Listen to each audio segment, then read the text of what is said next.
નમસ્કાર, હું રાહુલ વેગડા એશિયાના સૌથી જૂના અખબાર મુંબઈ સમાચારના ડિજિટલ પ્લેટફોર્મ પર આપનું સ્વાગત કરું છું.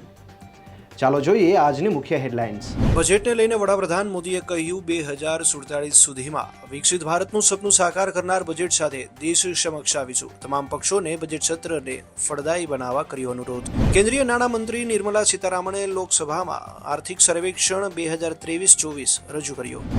પદ્મ પુરસ્કાર 2025 માટે નામાંકન શરૂ કરવાની થઈ જાહેરાત. વર્ષ 2025 માટે દેશના સર્વોચ્ચ નાગરિક સન્માન પદ્મ પુરસ્કાર માટે નામાંકન 15 સપ્ટેમ્બર સુધી કરી શકાશે.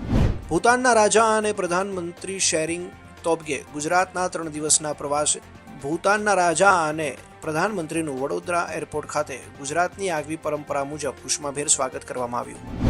સુરતમાં ભારે વરસાદને કારણે અનેક વિસ્તારોમાં પાણી ભરાયા. ભારે વરસાદને પગલે અનેક વાહનો પાણીમાં ફસાયા. ગુજરાતમાં 0 થી 14 વર્ષના બાળકોને ઝપટમાં લેનારા ચાંદીપુરા વાયરસે હાહાકાર મચાવ્યો. કચ્છના નખત્રાણામાં 1.5 વર્ષની બાળકીનો રિપોર્ટ પોઝિટિવ.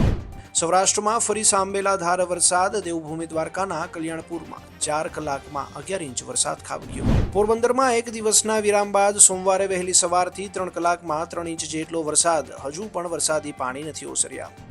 સોમવારે 22મી જુલાઈથી 26મી જુલાઈ સુધી સતત 5 દિવસ ઉત્તર ગુજરાત અને મધ્ય ગુજરાતમાં ભારેથી અતિભારે વરસાદની આગાહી.